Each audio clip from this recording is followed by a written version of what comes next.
চৌদিশে কেৱল কংগ্ৰেছ আৰু কংগ্ৰেছ বাৰে আমি কোনো দল দেখা নাই। গুৱাহাটী কেৱল চকুৰ আগত দেখা গ'লেও মাটিত কিন্তু তেওঁলোক নাই।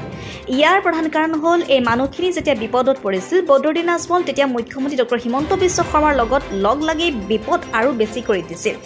NRCৰ সময়ত 51 আৰু 71ক লৈ যি ষড়যন্ত্ৰ চলিছিল সেই বিপদৰ সময়ত বদৰুদ্দিন আজমল সুপ্ৰিম কোৰ্টত কোনো উকিল ধৰা নাছিল।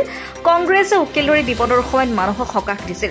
মুখ্যমন্ত্ৰী ডক্টৰ হিমন্ত বিশ্ব শৰ্মাৰ অত্যাচাৰী শাসনৰ বিৰুদ্ধে ৰাইজে মাৰ বান্ধি থিয় হৈছে আৰু হিমন্ত বিশ্বৰ বড়োভাই বদৰুদ্দিন আজমলক ধুবুৰীবাসীয়ে প্ৰত্যাখ্যান কৰিবলৈ সম্পূৰ্ণৰূপে সাজু হৈছে। ধুবুৰী লোকসভা সমষ্টিৰ অন্তৰ্গত গোৱালপাৰা জিলাৰ বৰপথাৰত জিলা কংগ্ৰেছৰ সভাপতি দিগন্ত মেধিৰ পৌৰোহিত্যত অনুষ্ঠিত হোৱা কংগ্ৰেছৰ এক বিশাল কৰ্মী সভাত ৰবিবাৰে অংশগ্ৰহণ কৰি এনেদৰে ভাষণ প্ৰসংগত কয় কংগ্ৰেছৰ প্ৰাৰ্থী ৰকিবুল হুছেইনে। ঈদ বিহুৰ সময়তো হাজাৰ হাজাৰ মানুহ ৰাজপথলৈ ওলাই আহিছে। জাতি বৰ্ণ ধৰ্ম নিৰ্বিশেষে সকলো মানুহ আজি একত্ৰিত হৈছে। বদৰুদ্দিন আজমল যে এইবাৰ ধুবুৰীত হাৰিব সেয়া দিনৰ পোহৰ দৰে স্পষ্ট হৈ পৰিছে বুলি কংগ্ৰেছ প্ৰাৰ্থী ৰকিবুল হুছেইনে কয়। ধুবুৰীত বদৰুদ্দিন আজমলক জিকাবলৈ আৰু ৰকিবুল হুছেইনক হৰুৱাবলৈ মুখ্যমন্ত্ৰী ডক্টৰ হিমন্ত বিশ্ব শৰ্মাই বহু ষড়যন্ত্ৰ ৰচনা কৰিব, কিন্তু সেয়া ফল নিদিব। ধুবুৰীত এইবাৰ বদৰুদ্দিন আজমল আৰু ডক্টৰ হিমন্ত বিশ্ব শৰ্মাক এশিকনি দিবলৈ ৰাইজ সাজু হৈছে। সকলো ষড়যন্ত্ৰ ওফৰাই ধুবুৰীত এইবাৰ ৰকিবুল হুছেইনে জিকিব। নগাঁৱতো প্ৰদ্যুৎ বৰদলৈ বহু ভোটত জিকিব।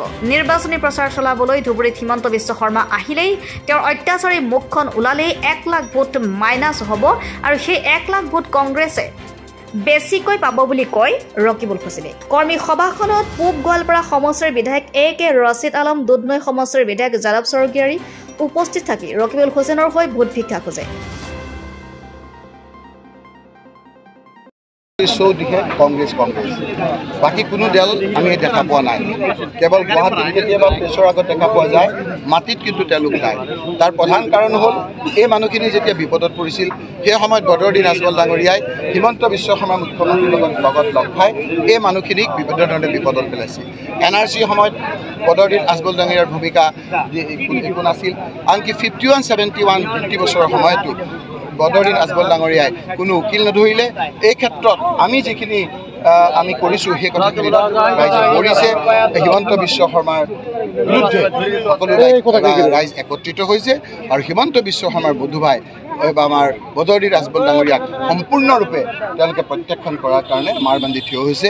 আৰু সেইকাৰণে আজি আপোনালোকে দেখিছে বিহুৰ দিন পূজাৰ সময়ত ঈদৰ সময়ত হাজাৰ হাজাৰ মানুহ ৰাজপথলৈ ওলাই আহিছে। জাতি বৰ্ণ ধৰ্ম নিৰ্বিশেষে সকলো ৰাইজ একত্ৰিত হৈছে। বদৰুদ্দিন আজমল ডাঙৰীয়া এইবাৰ যে হাৰিব সেই কথাটো দিনৰ পোহৰৰ দৰে স্পষ্ট হৈছে। নগৰ বেয়াৰ পৰা ইমনুল হাছানৰ প্ৰতিবেদন, নিয়মীয়া খবৰ।